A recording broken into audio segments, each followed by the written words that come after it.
right now on 5 on your side at 10. FAFSA frenzy. Tonight, delays in obtaining financial aid for college. How some local universities are showing students the money. Warmer air is here to stay through the Easter holiday weekend. Also, I'll time out any storm chances. Our top story, a college student from St. Louis missing for months. I just want him home. Tonight, new hope for his family as police on the other side of the state ramp up their search. Kansas City police now asking for the public's help in finding 19-year-old Tamantes Hurt. Good evening. I'm Mike Bush. I'm Kelly Jackson. The Missouri Western University student was last seen 56 days ago. His grandmother is desperate for answers. She spoke with Robert Townsend tonight. For nearly 2 months, Tacona Donald Sullivan has traveled to Kansas City and passed out more than 2,000 flyers searching for her missing 19-year-old grandson, Tamantes Hurt. I looked in alleys, I rode their buses, I went across a bridge in Kansas City, Kansas. But still, not even a trace of her grandson. Hurt is a freshman at Missouri Western University and lives on campus. That's about an hour from Kansas City. His grandmother says on February 1st, Tamantes called her from a home of a woman he recently met. She said he was scared and in mental distress. I sent him to the hospital because he was not acting like himself. Tamantes was discharged and last seen on surveillance camera trying to enter a Greyhound bus station that was closed. On Wednesday, Kansas City police posted this flyer of the missing man on their Facebook page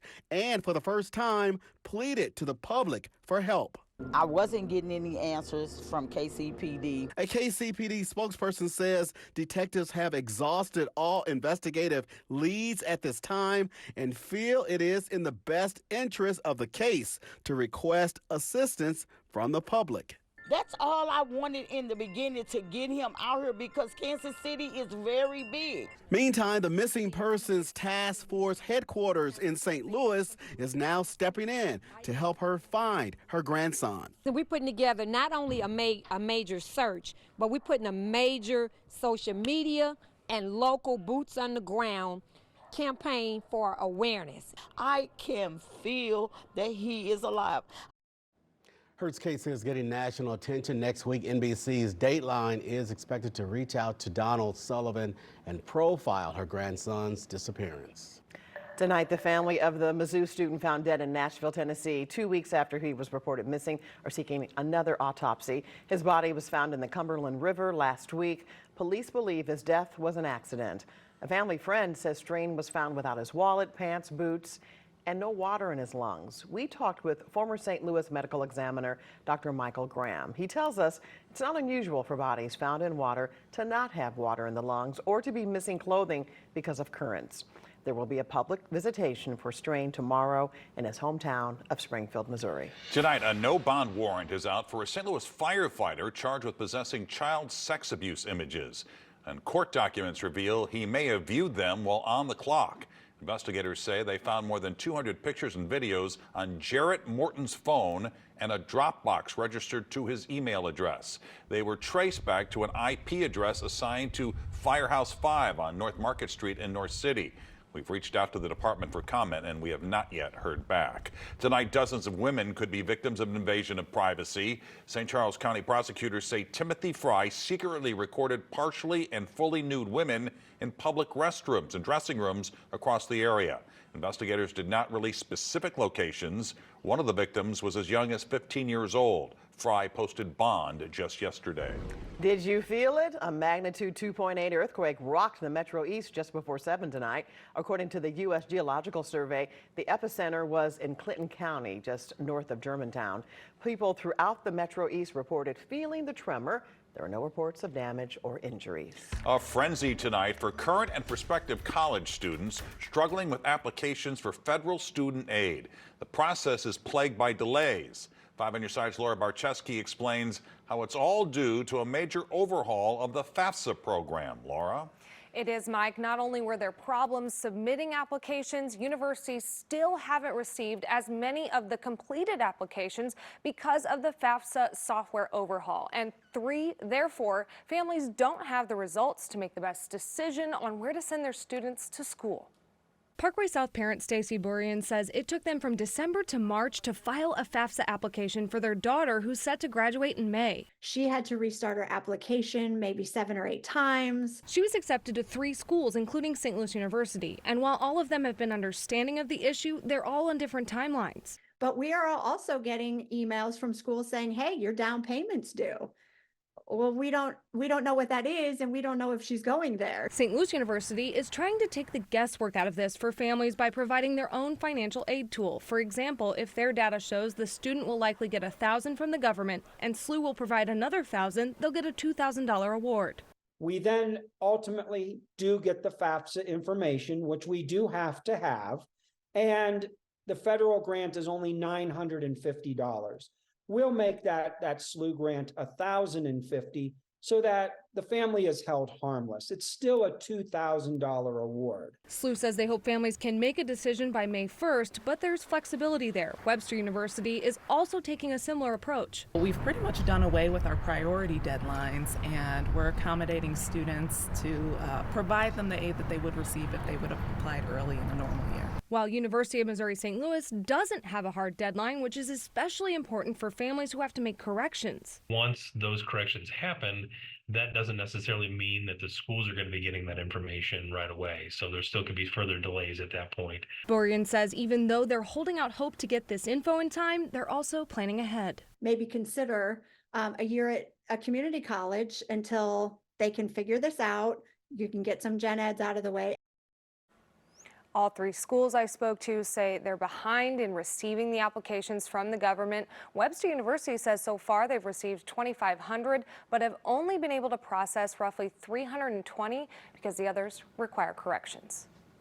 We're just 1 week away from an unofficial holiday in St. Louis, the Cardinals home opener. The Redbirds open the season today at Dodger Stadium in Los Angeles. Sports director Frank Cusimano joins us now. And Frank, today looked a lot like last year.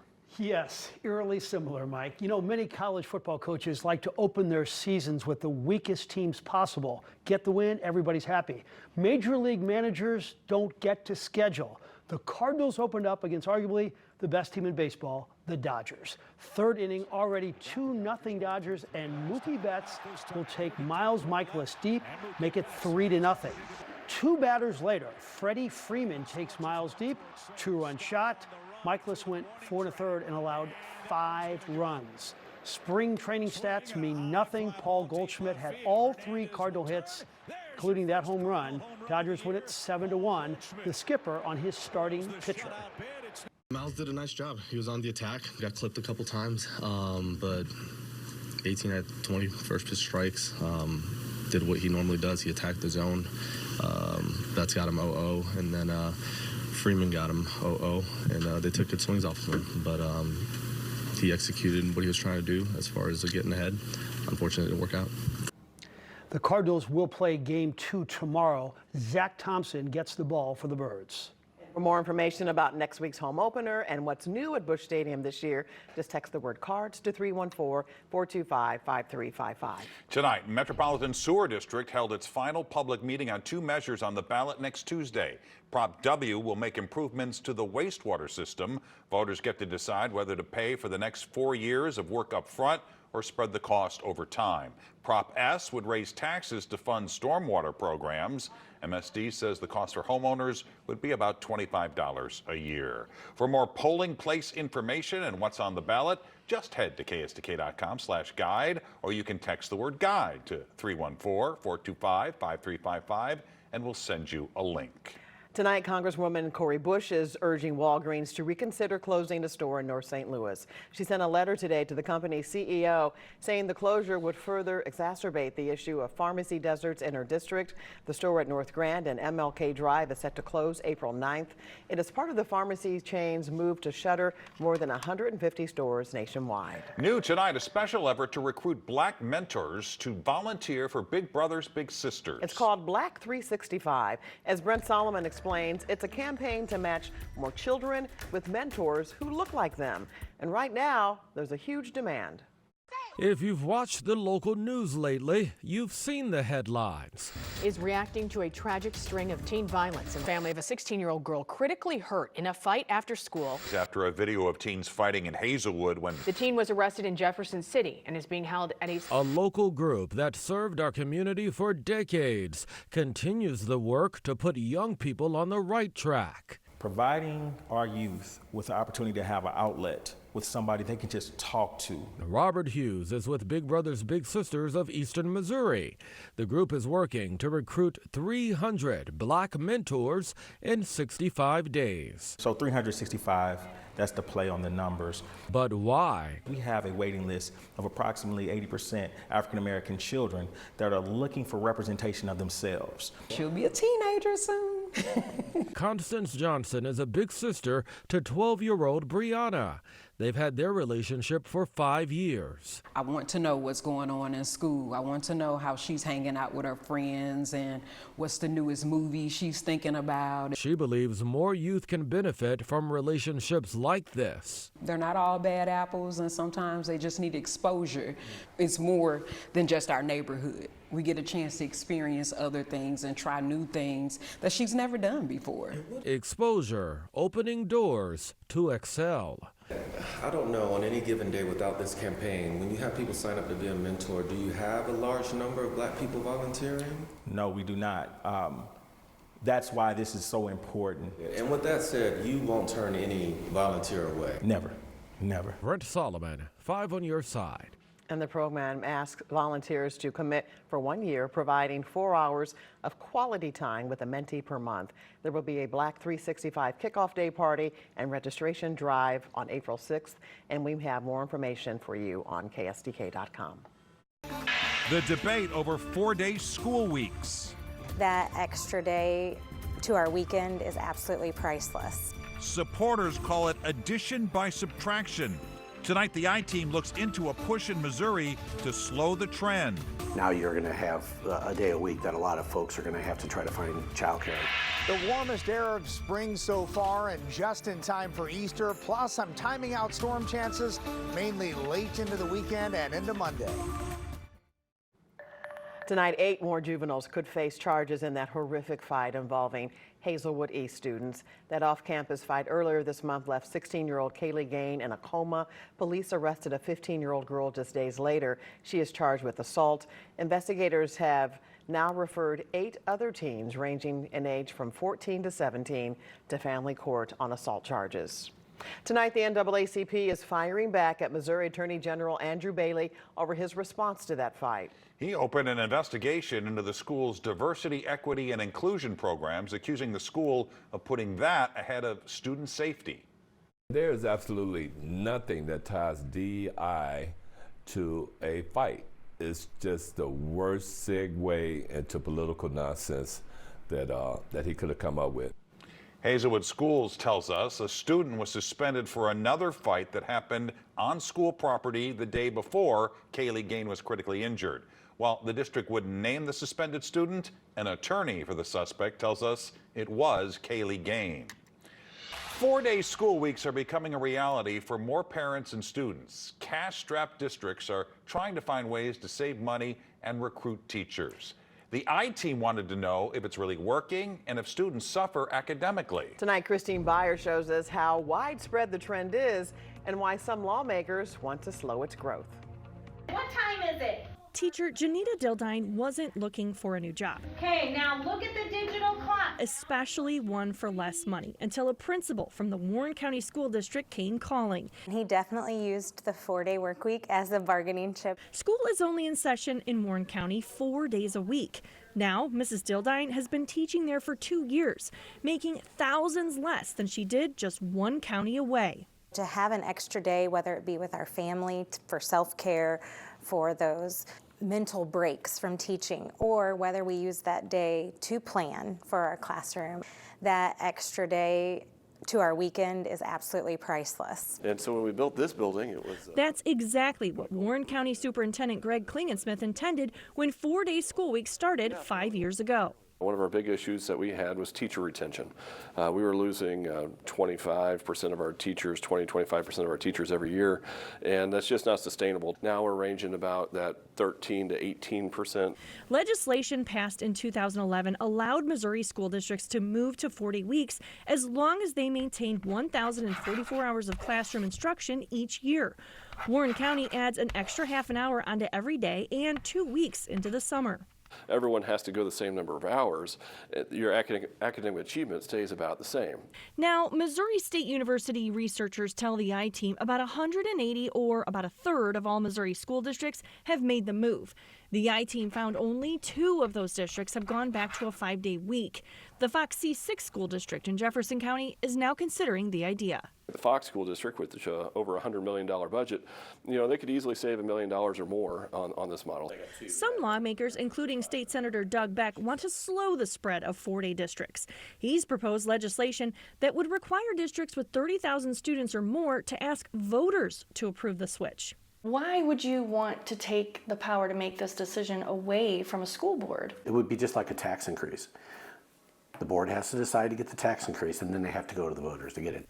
Beck notes childcare for special needs students is especially challenging. Now you're going to have a day a week that a lot of folks are going to have to try to find childcare or do something different. Adam Lawler has 3 children younger than 10 in Warren County. And my wife and I were a little skeptical when when they introduced the 4-day week. We're able to keep the kids at the care day that's provided through our local. We use Wesleyan Kitty College here in town. Warren County also provides childcare on Mondays when school is not in session. Of the district's 3,000 students, only about 80 to 100 kids attend. Dildine has 3 children of her own in the district. From the parents that I have come in contact with in the community is nobody is interested in going back to a 5-day week. They all have developed a lifestyle that is conducive to the 4-day school week. Senator Beck says his bill would also incentivize districts that keep 5-day schedules by giving them more state aid. He says it could generate about $1,000 more a year for teachers. Some districts in Illinois are also considering 4-day weeks, but the I-Team found none in the Metro East. Christine Byers, 5 on your side. Well, meteorologist Jim Castillo is in for Scott tonight. He joins us now with that weather first forecast, and there is a warm-up in our future. You are happy about that. Yeah, huge. We're talking low 80s on Easter and then probably about 80 on Monday. So sounds good to me. Yeah, right.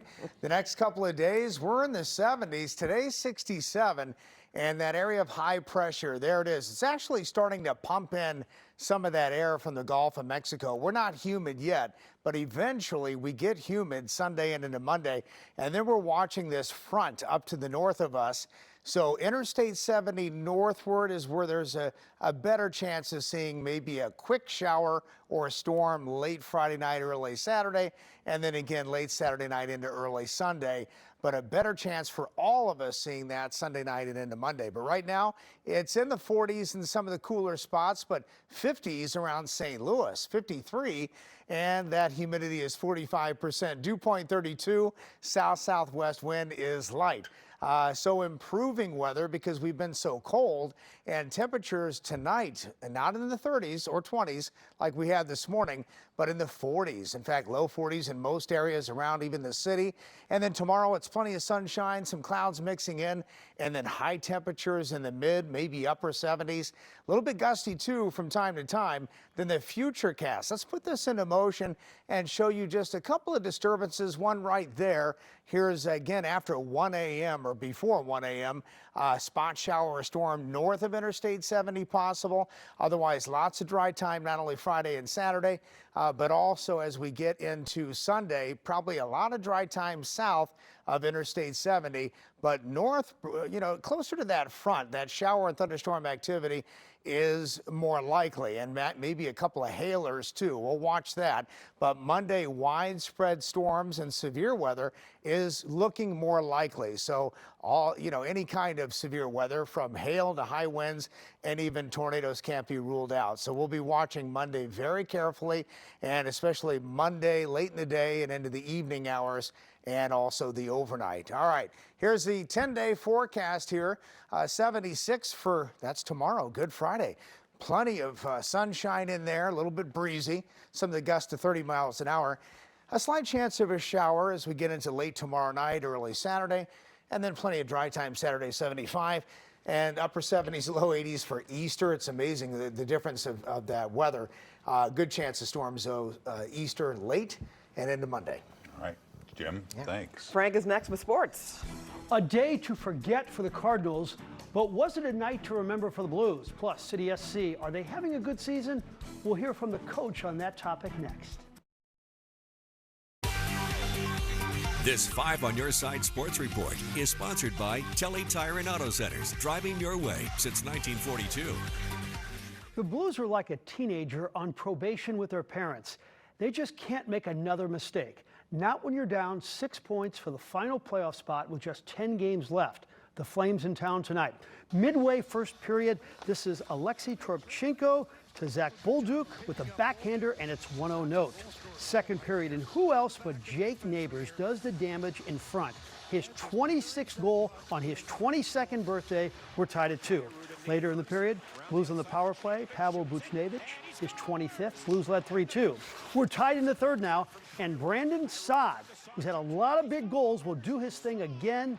The Never Say Die Blues win it 5-3. Yeah, they just seem to be going in. I think to believe we're playing confident as a group, and obviously playing with some good players there. So getting the opportunities, and it's nice to finish them.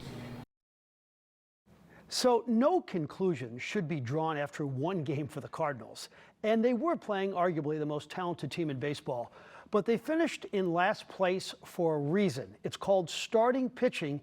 And who knows if that starting pitching will be much better this year. They weren't today. Miles Michaelis said it would be great to stick it to the Dodgers. Freddie Freeman, base hit. Mookie Betts scored 1-0 in the first. Third inning, Betts, and that's 406 feet, 3-0 Dodgers. 2 batters later, Freeman, that's 409 feet, and it's 5-0 Dodgers. Paul Goldschmidt got all the hits for the Cardinals, 3 of them, including this homer in the 4th inning. And how about our guy, Victor Scott, first game as a big leaguer, stole the base. He's going to steal a lot. Dodgers won the game 7-1. Offense will come together. Today wasn't the day for it. Their pitchers did a really nice job. Last night did a really nice job. So they got some good starters. They got some good guys in the pen. It's going to be a dogfight. So today was tough for the offense, and we'll get some rest and do it all over again tomorrow. With that culture. Elsewhere in the National League Central, the Reds get off to a good start. They beat the Nationals 8-2. Former Cardinal prospect Nick Martini had 2 homers for Cincinnati on opening day. So Illinois is in the Sweet 16 in Boston. They're facing Iowa State right now. Illinois leads 36-26 at halftime.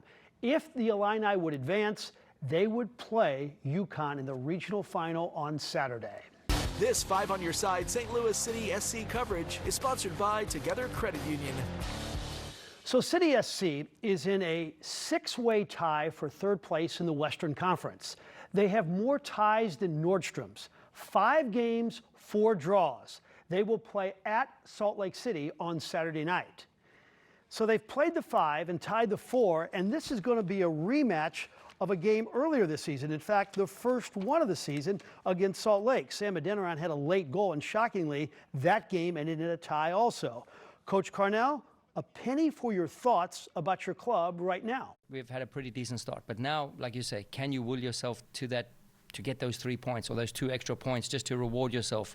Yeah, the schedule's tough. It's not easy on anybody, and I think you've seen that through the league, right? It's the West for in all aspects is very, very tight this year. Sports Plus will be legendary Sunday night at 10:30. The story of Mizzou legend Kellen Winslow, an interview with SLU legend Scott Highmark on March Madness and the new coach, and to look at now a legendary story about the catching of that gigantic fish. That big old fish. We'll see you Sunday night. All right, thanks, Frank. NASCAR is coming to St. Louis, but it won't be at the track, rather the runway. Well, tomorrow the gates will open for the season at Six Flags St. Louis. The park is debuting a new ride, the Rookie Racer. The family-friendly roller coaster puts riders in the driver's seat of a Formula One race car. Six Flags is also offering low sensory Sundays during the month of April for guests with sensory sensitivities. NASCAR is getting back into the restaurant business, and according to our partners, the St. Louis Business Journal, a NASCAR draft house will open at St. Louis Lambert International Airport. The bar and restaurant will serve breakfast, lunch, and dinner. It should open in Terminal 1 this summer. Jimmy, you have a final check? Yeah, it's mainly clear tonight and lows in the 40s, so a little bit warmer, and then tomorrow back in the 70s. When's the last time we did that? It's been a while, but we're going to stay warm all the way through Easter. But we're a little worried about what's going to happen on Monday night in terms of storms. Yeah, it looks active, very active, so we'll keep you posted. All right, Jim, thanks.